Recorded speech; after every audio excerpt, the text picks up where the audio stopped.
Good evening. We are gathered here today to remember and celebrate the life and legacy of Peggy Portie Parigi, or as I knew her, Grandma. My name is Sean Edwards. I am the son of Allison and Dustin Edwards, and the eldest grandchild of Peggy. Whenever I think of my grandma, I think of a lot of things.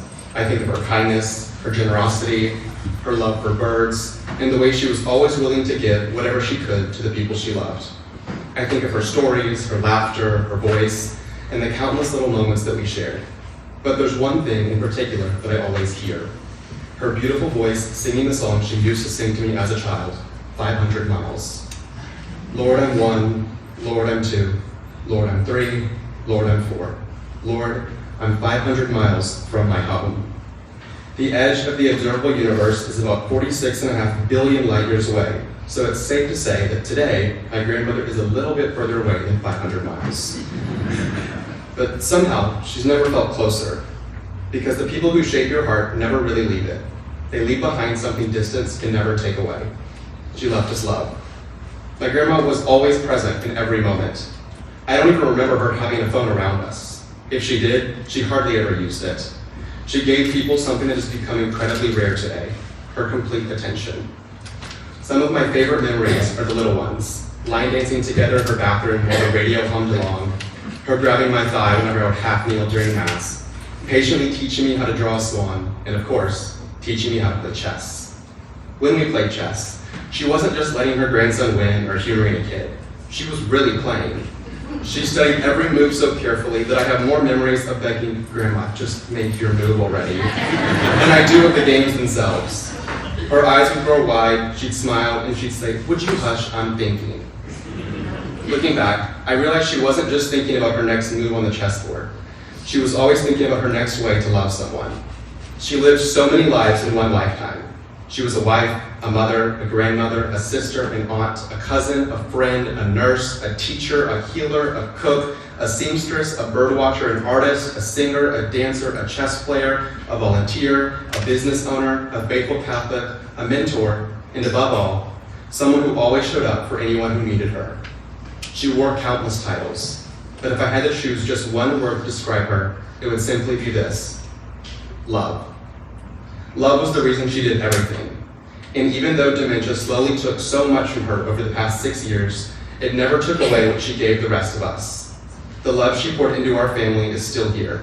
It lives on in our memories, in the way we care for one another, and in the countless little moments that remind us of her every day.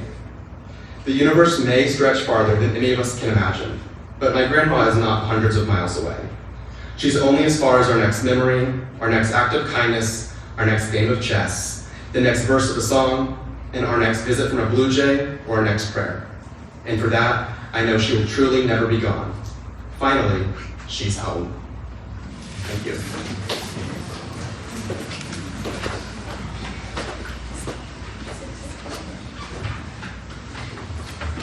Thank you, Sean. That was very special.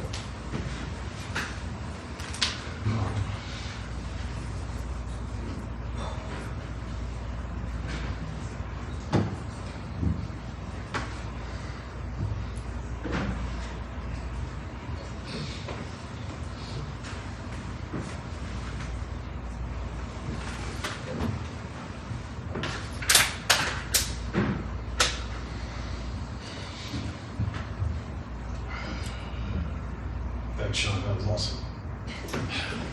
Thanks for it. Triggered a lot of memories for me. It really did. Because I've reflected a lot over the last 2 weeks, but just hearing that whole list that you gave was just like reignited a lot of stuff. So that was special. Thank you all for being here tonight. I can't thank you enough for being here. So many people travel from a long way to get here, and that just means a lot. The peds, hopefully Cheryl made it. Oh, good, great, perfect. So good to see you here. So many family and friends. My cousin Patrick, all the way from Japan, just incredible.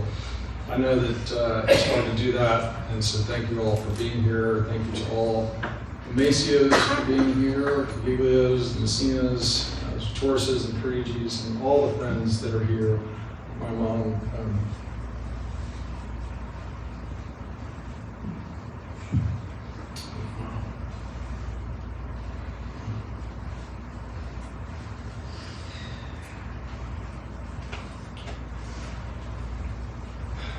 had a lot of friends, and was truly loved. All our friends and family. If I was afforded only 2 words to describe my mom, sacrificial love. I thought it was amazing that Sean picked love. He only afforded himself 1 word. If I afforded himself 2, it would be sacrificial love. We didn't compare notes before, but I think that's fascinating that yours was love and mine is sacrificial love. And the reason I say that is she lived through my eyes.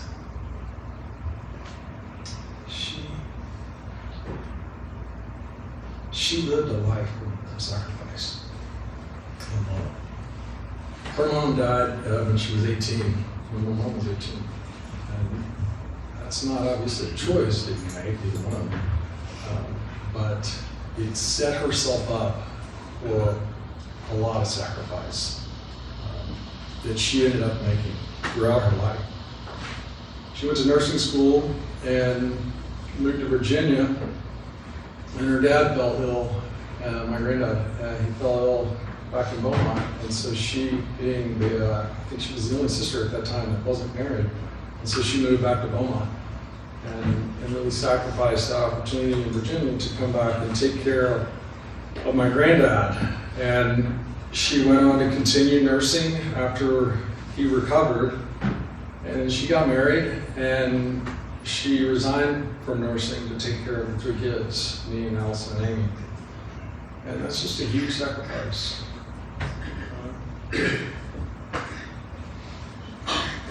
It's an incredible calling. And as we got older and were able to take care of ourselves somewhat, then she didn't go back to nursing. She went to work at the store with my dad. And she'd go on to do that for decades. She kept up with all the nursing stuff. I can remember seeing all those journals that she would always read all the time.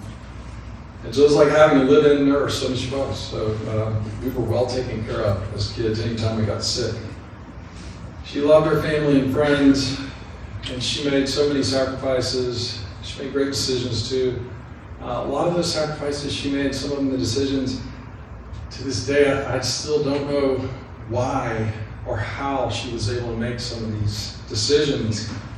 I remember being about, I guess I was 9 or 10 years old, about William's age. And we were in the old house over in Coronado Circle. And I wanted an Atari gaming console so bad. I wanted one of those. And I can remember going to her, and I was at work. And I remember going to her and pleading my case. I gotta have an Atari gaming system so bad. And I was 10 years old, so I was really making my case hard, and she said, no. I said, why? I could push her. And she finally came back, and she said, I'm not getting it for you, and it doesn't matter. I said, well, is it because it's I think it was like $100. I said, is it because they're $100? She said, no, it doesn't matter how much it costs. And I said, what if it was $50? No. I said, what if it was $20? She said, no. And by this time I'm practically bawling. Eventually I was bawling. And I said, what if it was $1? What if it was $1? Would you get it for me? She said, no. And to this day, I never talked to her about it. I don't know why she did that. But about 2 years later, she would go on to tell Santa Claus that I wanted a computer. And she told Santa Claus to bring me a Commodore 64, which was crazy because this is the early 80s. And it's not as if information about computers was ubiquitously floating all around and you could go Google it up or plot it up. She somehow knew that getting that particular computer, that particular operating system, which really wasn't set up to do gaming type stuff. She somehow got that instead of a gaming console and encouraged me and pushed me down the road of computers. And it worked out okay with that. Probably better than me being a gamer. That was just an amazingly intuitive decision. It's not as if my dad was over there researching at the store, asking his customers, hey Johnny, what do you think about the Commodore versus the Altair or the TRS-8? My mom had great insight, really good decisions. She set a great foundation for us, the kids. That was a good foundation for me. She demonstrated her faith daily. She demonstrated it in how she acted, how she treated people, even the little things. I can remember driving by any time we went past a church or a hospital or you heard a siren. It was just always Christ in mind. Anytime we get corrected, it was always, you need to go say your prayers. You need to pray more. You need something. So she set that great foundation. She picked a track for me in particular, and she just set me on the right track.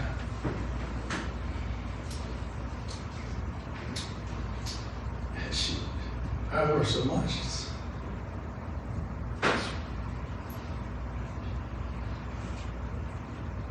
She set me on the right track, and she pushed the ball in motion in the right direction. And she had the faith and the trust in me to let go and let me get down the road and find my way and pursue my passion, which wasn't really super popular. Computers were pretty nerdy. But she encouraged it, and she got me down the road. That's not to say that wasn't riddled with a few run-ins to curbs and guardrails and the occasional traffic violation. But she would reset me and get me on the right path. And I'm just eternally grateful for the foundation that she gave to me and to my two sisters. Day after day, year after year, decade after decade, she just lived a life of faith and of sacrifice and love for us all. And as you know, in her later years, she suffered, her mind and her memory suffered. Many of us, or many of our family, have gone through this terrible disease. I truly believe that with advances in technology and continued millennial practice of prayer, we'll bring this terrible disease to some type of solution. But she suffered with that for years, many years. And she had a huge support group, in evidence of everyone that's here right now, that not only helped her, but helped my dad and helped my whole family get through that. We could not have done that without the support that everybody brought to the table. Her hospice team is just absolutely fantastic. They came along a few years ago. Connie and Roseanne and Jerry and Sissy. I mean, the amount of food that you guys have prepared for my family is just a staggering amount of food. And I just can't thank you enough, you guys, for what y'all did in terms of keeping them stocked with fresh, healthy food is amazing. And it's not just them, it's more, obviously, I can't thank everyone, but you guys just really stepped up and did such a great job. Omana and Janice and Frankie are three nurses that have been round the clock with my mom and my dad. Without you guys, this would have been probably tremendously more difficult. You really enabled my mom and my dad to stay in the familiarity and the comfort of their home during this terrible disease that she endured.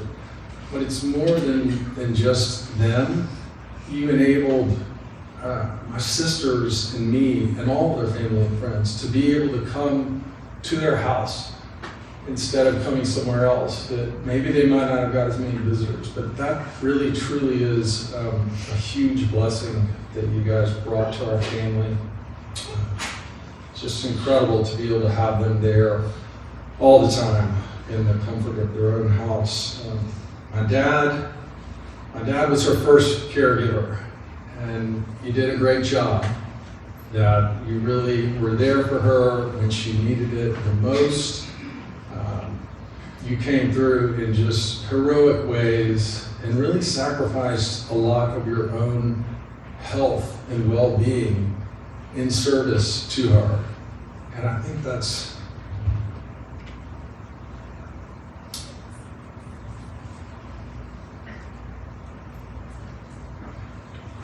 really special. I think at the end of the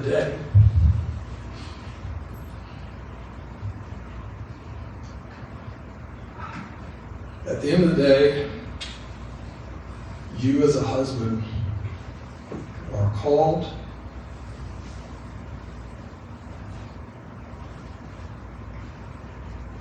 to be in service of your wife. And I think you did a great job of that. I know that it is very difficult to do that, both physically and mentally. But at the end of the day, just amazing that you were able to do that, and that you did it with grace and with love and willingness and enthusiasm. That's just phenomenal. I don't know, Melissa, if I end up like this, just get someone to take care of me. I don't know what to go through. But great job. Way to be there for her. Very proud of that you chose that path. Mom, we love you. We thank you. We will miss you. But most importantly, we will see you again. Thank you.